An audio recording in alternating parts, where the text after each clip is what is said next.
Hello, guys. And this is just a quick intro to say, please like, comment, share, and subscribe on this channel. I've been bowled over by how it's growing this year, and I know lots of you absolutely love the guests that I have on.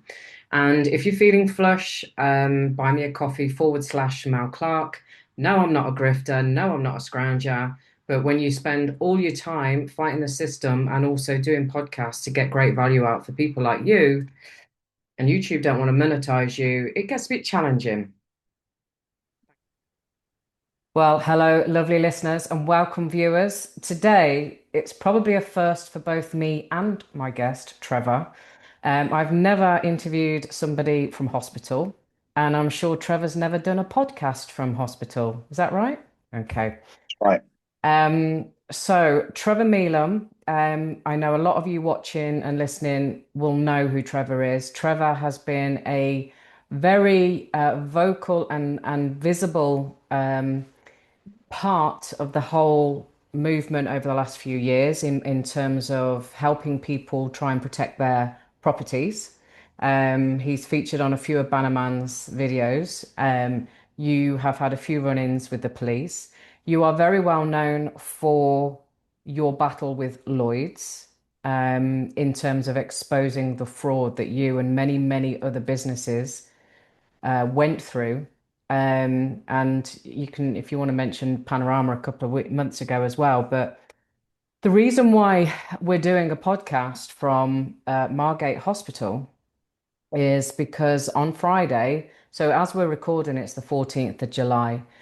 Last Friday, which was the 10th, I think that's 12th, no, 11th um, of July, we started to get word that Trevor had basically been ambushed, for want of a better phrase, at his property and had been assaulted. There had been many police and bailiffs in attendance, and that he had been taken to uh, a police station somewhere in handcuffs. And we were like, what the actual fuck? Because nobody knew, obviously, that this was happening, and Trevor certainly didn't know. Um, and and then we were all there was lots of phone calls going on Friday, people saying, right, enough is enough. And then later that day, we got word that poor old Trevor had had a bloody heart attack in the custody of Kent Constabulary, and that neither the constabulary nor the hospital phoned your wife Tracy to let her know until Yeah. un, until Trevor was trying to, I think, discharge herself. Is that right? And that's when the hospital contacted your wife. Yeah. So that was the first that anybody knew about it. And my understanding as well is that the police tried to say it was a diabetic problem, it wasn't a heart attack. Yeah. I think that's right. To be honest, Mel, it happened so quick. It was like a military operation. Um, and when you look at how they handled it's very easy to see how they do these frauds because you've got collaboration with the police. Now, the police oath is to be non-biased. It's to uphold the law. It's swear oath to Her Majesty, and it's to uphold fundamental human rights. So when they're not doing those bits and they're colluding with the police, it's very easy to see how they collude with the police on the frauds. So we've been fighting Lloyds. We've been going to Kent Police for years, the crime panel meetings, Matthew Scott, the crime commissioner, the various police chiefs, and they never want to know.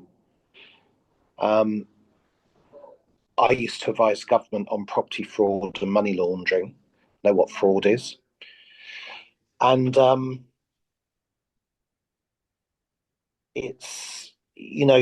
to see that they've done that over the years and then to see how well planned that attack on us was, that I think there was 60 or 70 police and thug bailiffs and so on.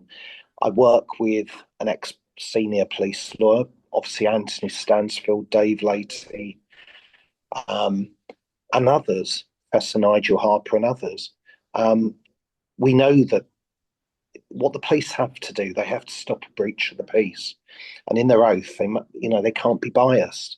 So why is it you've got loads of police there, and these thugs can come along? I made sure they couldn't come in the doors, which is the only way that they could come in, and a court order won't allow them to force entry on a residential house. Now, the court order, they got this through some questionable judges. But the thing was, it was May 2024, so it had expired. They put in an application to extend it by 3 months. I didn't know that until they'd had the 5-minute hearing, and they got that extended for 3 months, which then gave me a week to get an appeal in, which I did with 2 days to spare, and it was e-filed. So the bailiffs I even wrote to High Court enforcement saying, look, the regulator rules that you're under say that if we're going for void ab initio, if we get that, then it would have been wrong for you to have done the repossession. It's fraud anyway. And I know what fraud is. The other thing is, Andrew Horton, the solicitor at the LA Piper, when we looked him up on the Solicitor Regulatory Authority, and he's put in 5 statements over the last few years, it says he's not certified to practice. So you've got non-certified solicitors putting in paperwork to court for Lloyds Bank. Are they not doing their due diligence, or is it okay to use non-certified lawyers? So he put this in. I think he's got a bit of a vendetta against me, but he won't win. And this is what it's all about. We've had bench judges on the 25th of October. I took further evidence, the Anthony Stansfield red folder. If you Google Anthony Stansfield red folder, you'll see me in a short interview, and there's Anthony talking about his folder. I've got a copy of that, and there's safe copies, but it's got letters in there to Prime Minister, it's got letters in there to Home Secretary, it's got letters, they knew about all these frauds. So you've got to write under the Security and Justice Act 2013. So I had entered the evidence, the judge denied it. So I pointed out and I said, have you got permission from the Attorney General via the Home Secretary? And he said, no, I haven't. I said, well, I need to stop this court case. And I did. And we phoned the City of London Police. We asked them if they're on their oath. Yes. Non-biased, etc., and will you uphold my fundamental human rights? Yes. Article 6, CCHR, same as Magna Carta, 1215 is right to a fair trial. So that's sort of how we're getting there. And we appealed that. We then got a certificate of exhaustion. I've got confirmation that I can't go any further in the UK courts with the Supreme Court registrar and also the Attorney General. So I've got all that I need to go into the European Court of Human Rights. So for them to turn up on a void order, and what happened, I'd been helping a victim the night before to about 3 a.m. So I woke up a little bit later. I came down in my dressing gown to find these idiots, these bailiffs at the door. And I knew they couldn't get in via the front door due to the way we barriered the door. And so I went to the back of the house and I saw 5 of them there. And then it was smash. The window imploded. So there was glass everywhere. They then came in. I tried to stop them. Castle Doctrine. You can look up Robert White. Regina versus Robert White, and Rob won that one. I sat in and witnessed that one from the public area. So we know you're allowed to defend your castle, and the police didn't defend that, so we know that stands. So I tried to do that, and I just got overpowered. We think there were 60 or 70 of them. 5 of them then dragged me through the glass. They took my dressing gown and put it over my head. Hard to breathe.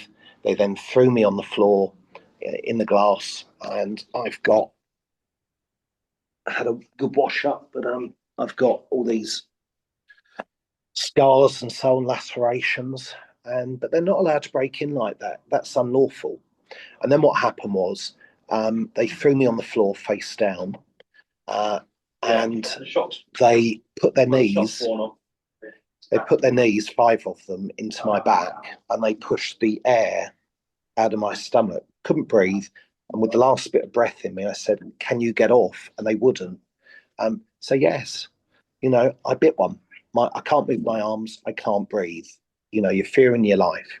Um, and apparently that's what I've got arrested for, trying to defend myself. Now, if they Wow. hadn't broke in through all their fraud and Mickey Mouse orders, then I wouldn't be defending myself. But if you can't breathe, what you're supposed to do, yeah, just go ahead and choke me. That's what they wanted. They stopped when William, my son, came downstairs and stood in the doorway. And then a woman called Sam from these thugs said, "You need to go in there." But then they stopped. But they also had an ambulance outdoors, private ambulance. Was I going to end up in that and not make it to the hospital? You going to the hospital? Yeah. Was I not going to make it to the hospital? And that was the heart attack. But I did have a heart attack. Um, I've been told that I need open heart. Sorry, I need open chest surgery, and that's where we are. But the police took me off. The police do not know the law heavily. And what you've got the police that are not researching the frauds, which are bait and switch and so on, 2006 Fraud Act. You've got Section 234, etc. The police are not investigating them. They're turning a blind eye. They're saying, "Oh, this is civil." It's not. They don't know the law. Um, you've then got joker judges who are rubber stamping. What's happening there? Is it brown envelopes, or is it they've been to a dodgy party and there's some funny footage? Yeah. There's the odd good judge, in fairness, but I found more bad than good.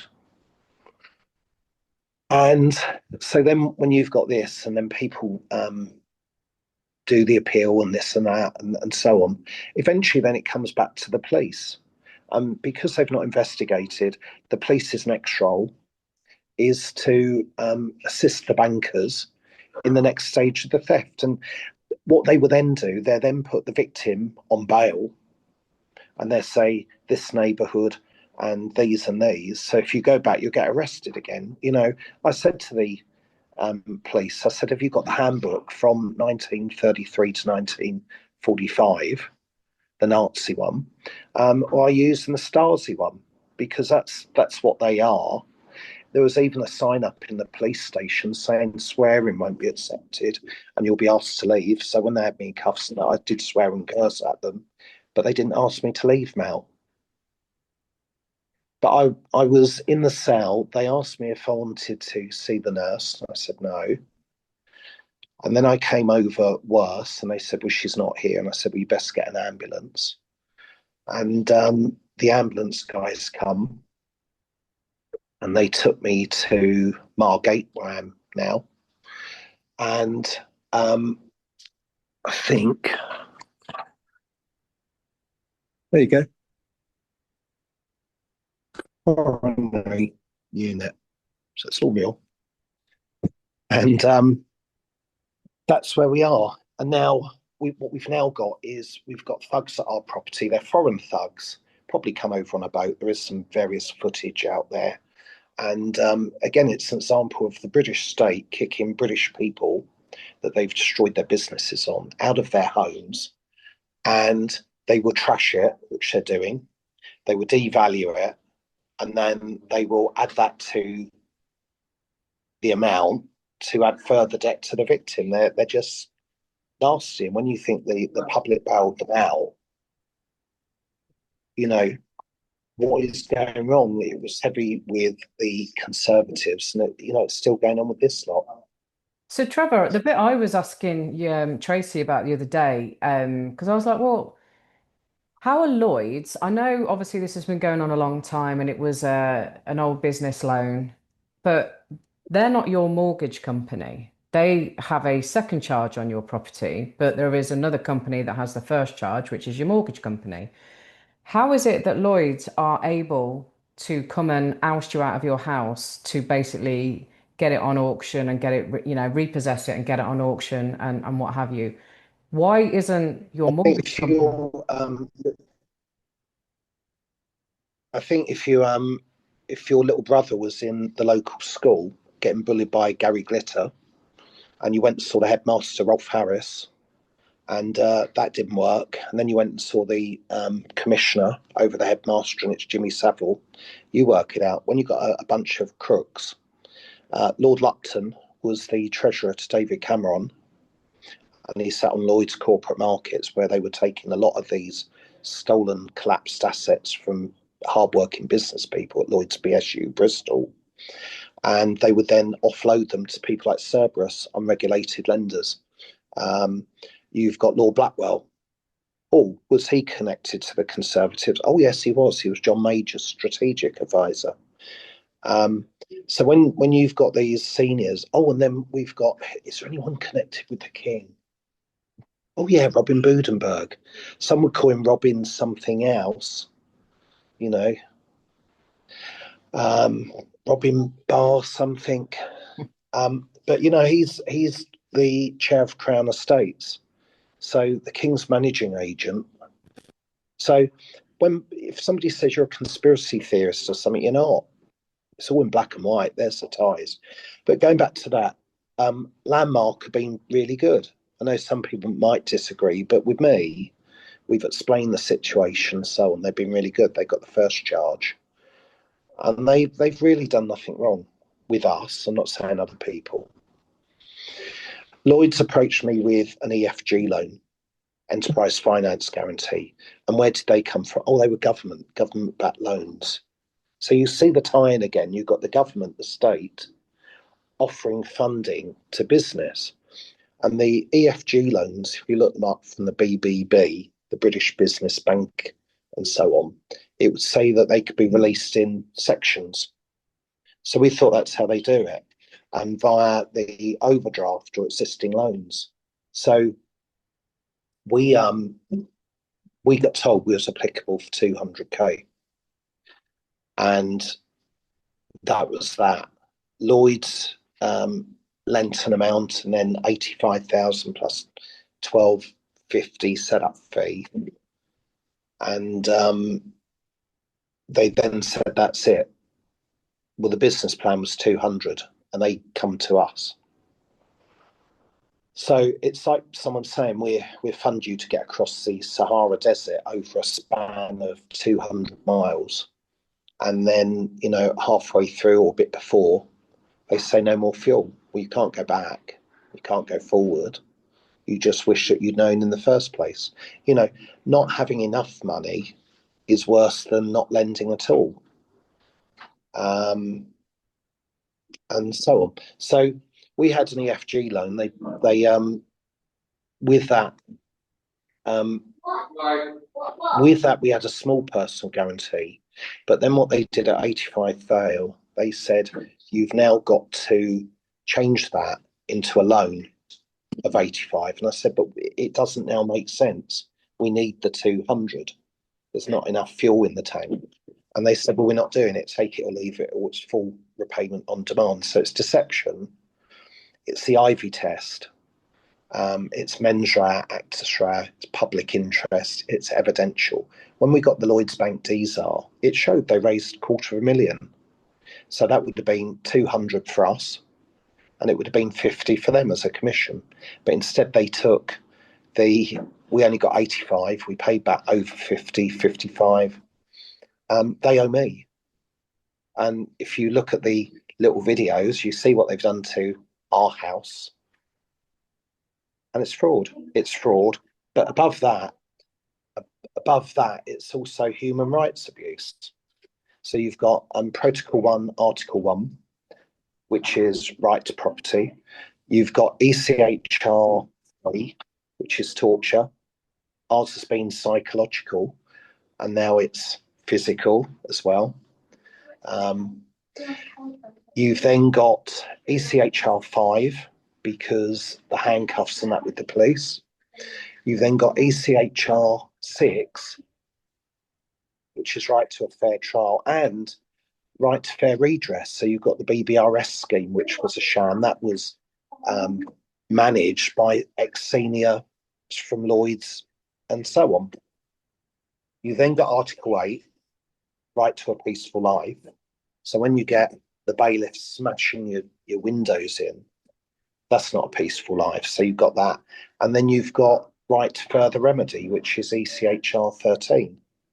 There was a court case on the ruling was 24th of last month, June, and it's the European Court of Human Rights, and it's where somebody had a loan from a state-backed bank. It's got to be state-backed, state problem. And there was a repossession order. I don't know the background to it, but there's a repossession order. They put in an appeal, and the bank put the property in auction. So Lloyds is about to put my property in auction. And the thing with that one, the people beat the state. And there are other cases, but these cases wouldn't get through here because our courts are so corrupt. So Lloyd's got this second charge, and they've pushed for it. Why have they done it? You know, are you saying why technically, or are you saying why have they done it? Well, they've done it because they're a bunch of crooks, and that's all there is to it. They're swindlers, they're crooks, they're deception. They played on the fact that if you approach a successful entrepreneur, they either want to upgrade their current model or another model, and that's fine. And if you go to an entrepreneur that's been with that bank a long time and their family's been with them 5, 6 generations, why wouldn't you go with them? You know, that's my biggest problem. We trust the bank. So, you know, they get their clause into you. It involves personal guarantee, and then they do, you know, done bait, and then they do switch, so it doesn't work. It then collapses. You have years of hell. You have bank courts. You have bank cops, and this is how this happens. You know, it's welcome to Nazi Britain. Yeah, absolutely. And in terms of what they did to you, I mean, we thought there was about 40, you're saying 60 or 70. I'm told there was about 60 or 70. And I think when I was talking to Tracy the other day, your wife, she said that she asked one of them, why on earth so many of you for just one man? And I think the response was, it's Trevor Mealham, and he could have brought hundreds. Well, obviously, this was a complete surprise for anyone, wasn't it? You didn't know it was coming. Certainly, those people that would have supported weren't aware. It could have been a whole different ballgame, but this is what you've been basically targeted, and I don't know how close you are to getting into the next hearing at the European Hague, but is that So it won't be the Hague. We will go to Strasbourg, the Strasbourg? European Court of Human Rights. Yeah, But because there's case law that marries. You know, I used to advise government on property fraud and money laundering, and I get it. You know, some of the case law that I'll be using, I'm sure Lloyd's probably haven't looked at because they do their scheming and wheeling and dealing in our courts here. yeah, You know, it's a big dirty game, and at the end of the day, because they're going after SMEs and that with SMEs and that with fair assets, they will load and load it. yeah, yeah. Um, and I think the other thing is, if you look at Rachel Reeves, now where did Rachel Reeves used to work? Oh, it begins with an H, and I can see a B and an O and an S. Oh, H boss, Lloyd's H boss. You know, you there's something very wrong with people and their finances and top government, and we've got victims where. So Lindsay Hoyle. these people know about all this. I've spoke to Sir Alan Campbell, the whip. I've sat in the room with Sir Lindsay Hoyle. We've got pictures. Here's the folder. They can't deny it. So Lindsay Hoyle told our victim, "Yeah, I got told off for that photo." Well, too damn right you did. It's knowledge of circumstance. Okay. We had a bit of a technical problem, Trev. So if you want to carry on. Yeah, so you've got senior government like Rachel Reeves, who was at Lloyds H Boss. You've got Sir Alan Campbell that I've spoke to about these frauds, billions pounds worth, and I know his constituent keeps emailing him. You've got Sir Lindsay Hoyle, who some might say is higher than the Prime Minister because they can close the House of Commons down. They can, order, leave the meeting, that sort of thing. So, but why are these frauds going on? Surely the banks could make more money if they played it honestly. There's a great commodity of entrepreneurs, and why destroy them? Yeah. Yeah. They don't want us, do they? They don't want us little plebs having a quality and abundant life. And you can come to your own conclusion as to why you think that might be. Maybe they're not human, Trev. What do you reckon? No, I think they're human. They're just narcissists, aren't they? We know what we should do with narcissists. Yeah. But I don't know, when are they going to get it? I've just had a heart attack. I've got to have open heart surgery or open chest surgery, and I keep going. Wouldn't they be better to talk to me? I'd happily sit down with these. Even at the end of the Second World War, they had to sit down with the Nazis. So I'd quite happily sit down with these lot. I don't see a lot of difference. Yeah. And at the end of the day, we know of a lot of victims, and I can put any past behind us if we could actually resolve something. But the way I'm going, eventually we're going to push for criminal. And if we get a European court ruling, surely that's good grounds to start going after a lot of these bank coppers and that as well. I, Absolutely. I I mean, don't think all the coppers are bent. Some of the guys that I chat to, they just useful idiots and they don't know the law. And when you quote the law to them, they either don't know it or they look away. Uh, and it's like Magna Carta. In it, it's got those appointed to uphold the law should be mindful of the law. But how can you? It's like putting a 17-year-old that's never driven before in a car on the motorway and saying, "There's the keys, go copy everybody else." And if coppers don't know how to uphold the law, it's a problem. So when I'm carted off by guys that don't know the law and they allow the law to be broken, yeah. it's seriously wrong. Well, I think there's a theory, isn't there, that perhaps there's a certain type of person that's being recruited into the police these days. I don't think the level of education and certainly education of what law is anywhere near where it used to be. We know a lot of police No, have left the force because they just can't stomach it anymore. They, it's not how they started, and it certainly isn't why I they that for. Yeah. certainly isn't why they joined. Um, so Trev, what's going to happen next for you then? Because obviously, your priority is your health, absolutely. You're out of the house, which means that they've got control at the moment. Do you see that changing? Do you think that they're going to put it into auction and you're going to lose it? Do you think, Look, I'm not bowing down to the bank. I'm not going to bow down. Oh, please, can I have my property back, you muppets? Sir, king, whatever it is. We need the system sorting out. The most important thing is the law being upheld, so people can live their lives. And if they're going to borrow against their house, that it's done fairly, not done by deceptive crooks. mm, And we need the law that if there are deceptive crooks, then they go to jail for it. Even the H Boss Reading, 6 went to jail But what about the 15 that didn't go to jail above the six that did go to jail? I know from Anthony Stansfield that the HBOS shredding was only investigated to 1 to level 3, and level 4 to level 8 or 9 didn't take place. Mm. So a lot of the crooks got off with it. Anthony is brilliant. Nobody can blame Anthony. But the same cops who allowed people to get away went on and didn't investigate Lloyd's BSU. It's what we told would happen. They did a peer review.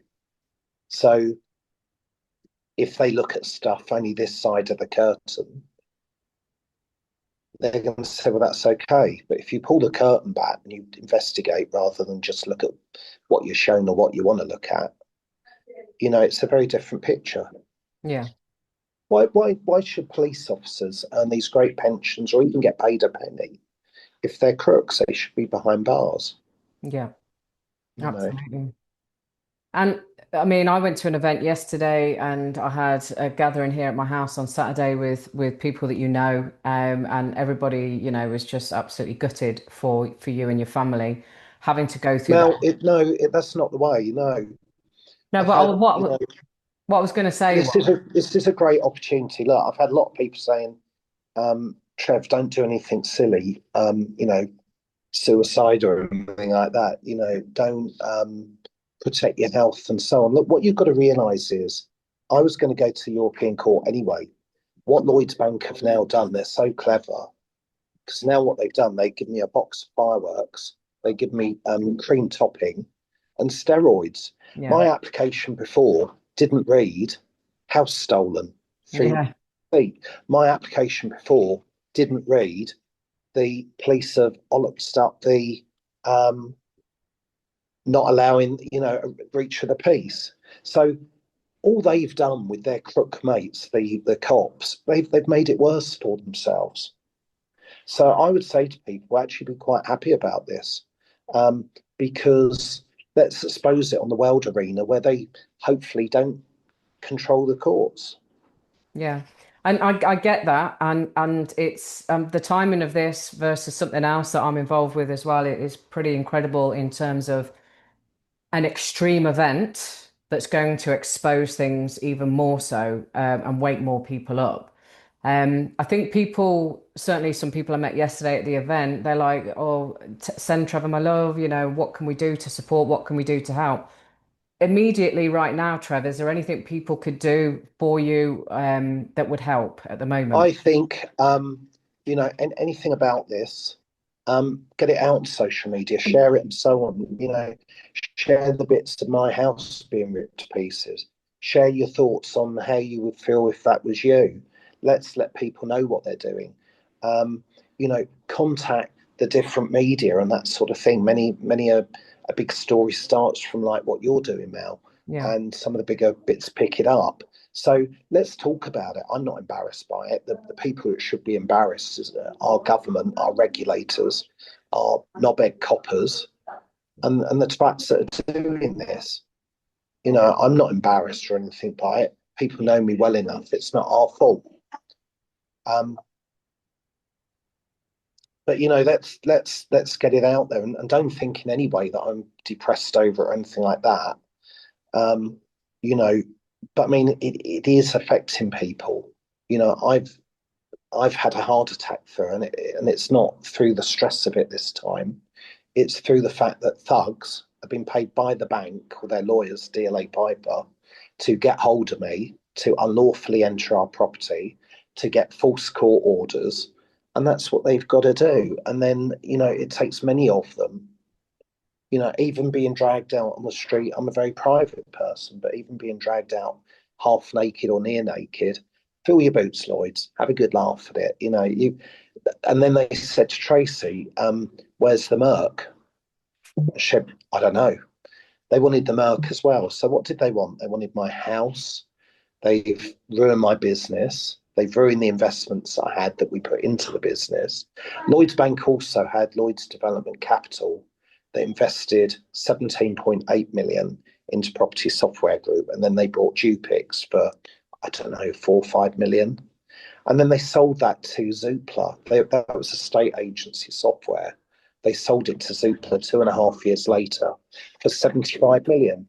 So was the situation with my company, Inia, that it was a threat? We grew to 650 estate agent members.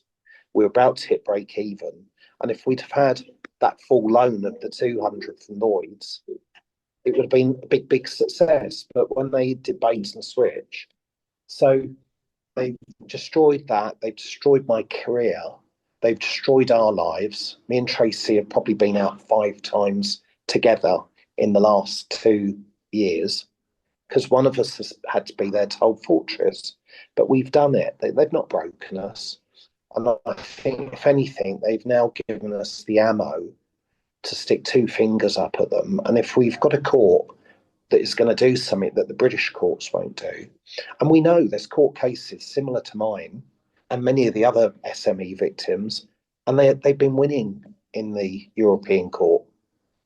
You know, this has been a marathon. It's not been a sprint. You know, and I'm not going to let a little old heart attack, well, I've got to have my chest cut open, let me down. No, well, not going there. You know, I'm not disappointed. That's they've made me happy, trashing my house, ruining my life. I'm finally happy about it because I can see a positive in it. I wouldn't want to be being discussed as the biggest bank in Britain. And who's got all this evidence? I've got tons of cases, impact statements, human rights abuse. And where am I now going? The European Court of Human Rights that are supporting victims around many countries against their banks. Bring it on. Yeah. And whether I should say this on here, it might get taken down, but and potential attempted murder, right?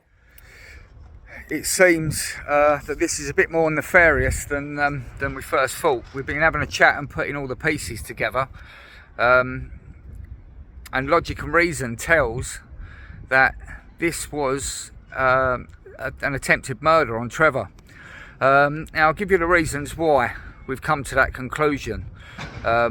Is because they've been watching the house for a number of weeks, and Tracy's movements are on a Tuesday and a Friday she goes out. Now Friday, William, 15-year-old, never went to school. He was feeling ill, so he stayed indoors. Tracy left the property at 20 to 9 in the morning. Now they would have watched her leave, thinking that Tracy was with William. William was still inside the house, so they thought that Trevor was home alone. Also, which is sticks out, is that they had a private ambulance parked outside the property that was orchestrated. Now, one of the neighbours spoke to him and was moaning about the public purse and the expenses, and the head honcho said, no, it's not at the public purse, we've paid for it privately. So they paid privately for an ambulance to be on standby outside the house. Now when they've gone in the house, they've smashed through the back window. The bailiffs have tried the distraction tactic by putting a piece of metal up against the front door with a drill to drill the front door to try and lure Trevor to the front of the house. And on the cameras it was seen that as soon as they'd done that, the security or the bailiffs went round the back of the house, and obviously Trevor didn't hear the thing at the front of the house, and he was already at the back and saw them come round the back, and they've come smashing through the rear window, as you've seen. Now they had 5 of them on top of Trevor, kneeling on his back, pushed all the air out of his lungs and put his dressing gown over the top of his head. Now it was at that point when William come downstairs and come into the room and witnessed it all and saw what had gone on. And I think in a state of shock, that's when they've let off and stopped doing what they're doing. The other interesting thing is that after all of these events have taken place, now I think that they was probably trying to get Trevor out there in a box because they thought there was no one in the house and they had no witnesses. It stinks. But the police yesterday, when they phoned Tracy and wanted to speak to William, because now there's a witness to what's gone on, and wanted to speak to him to get his version of events. So I think it's arse covering time for the police, because the police have facilitated and obviously a joint venture, the same as they've done to my house. But they wanted his witness. Now, also, the other thing that's just come to light is that the police were asking for Trevor's phone. On 2 or 3 separate occasions, they wanted Trevor's phone. Why'd the police want his phone? The police were there to prevent a breach of the peace, allegedly. I mean, a few people have said that. I haven't said that. I haven't said no. But if you came in, the speed that they came in was pretty quick. You know, you got a middle-aged guy. He's not as quick as he used to be in his dressing gown, hardly battle gear, and they get these thugs. You know, they wear their very impressive black. Hello. Hopefully, it'd be for their funerals. But you Here to see Diane. they smashed their way in. I couldn't do anything. I tried defending. You're allowed to do that. They threw me to the floor. You know, they're not allowed to put your knees on you and wind you and take the air out of your chest. And when I used the last bit coming out, get off, they didn't. I couldn't move my arms. I couldn't move my legs. And yes, I bit one of them. What am I supposed to do? Choke? Yeah. And I'm sure if William had not come down, And then I'm here to see Diane here. how, you know, if they'd have put their knees on me for 3, 4, 5 minutes, Right. if you don't get the air to your brain, what's going to happen? Yeah. And then if you're, and don't forget, they knew Tracy was out. They didn't think William was there. So they've done it when I'm on my own. And they've got an ambulance, private ambulance outside. You work it out. Exactly. So if they'd have done that a few more minutes, how would I have ended up at the hospital? Would it be, oh, he's middle-aged, he's had a heart attack, he's dead? Yeah. No. Well, something, the divine was looking after you on Friday, and No, I'm not religious, so it's either a divine thing, which I don't believe in, but if people do, you know, if it keeps them going, brilliant. Or it's, you know, I'm a mother, what not, and they can keep kicking me all they like. I want to keep getting up, and they can go F themselves. You know, I'm not going to lose this. You know, look, even their logo, a black horse. When I went to the Lloyds AGM the other year, and I said to Robin Budenberg, I said, why is it you've always got Dick Turpin's horse, Black Bess, on the stage? We know it's to do with thieving. You know, there it is in plain sight. yeah, absolutely. Well, I'm just glad we're having this conversation and it's not a different set of circumstances. We all think you're an amazing warrior, trooper, an amazing guy. You've got so much support out there. There is so many different conversations happening with or without you about how people can help and support. So, Now, I think, look, things might seem pretty bad at times, and yeah, it's hit Tracy. I don't like seeing that. I'm very proud of William. yeah, Great, you know, 15 years, they've got another one like me coming through. He'd probably be worse than I am. He's taller than me now. But, you know, sometimes you've got to go through these hurdles and there are opportunities. If Lloyds hadn't have smashed my place up and put these foreigners in it, if they hadn't given me a heart attack, my paperwork going into the European Court wouldn't have been so good. I should really send Lloyds a thank you letter. well, maybe just hold off on a moment for that. Maybe wait till you're actually in the court. But I thank you so much for being here today. You're welcome. Absolute legend, and I know that, you know, the opportunity for certainly the people I've been talking to over the last few days and other people around the country to be able to watch this and see that you're still fighting fit mostly, and you've still got that spirit, is going to give people a lot of comfort and hopefully a kick up their arse to start taking action their side as well. Yeah. I think they've got to wake up. People are becoming more educated, and like I say, the more they push us, it's either going to sink you or you're going to find new ways forward. Yeah. You know, so get wired up and just keep beating the bar stewards. Absolutely. Well, thanks again, and love to Tracy. Thank you. Thank you.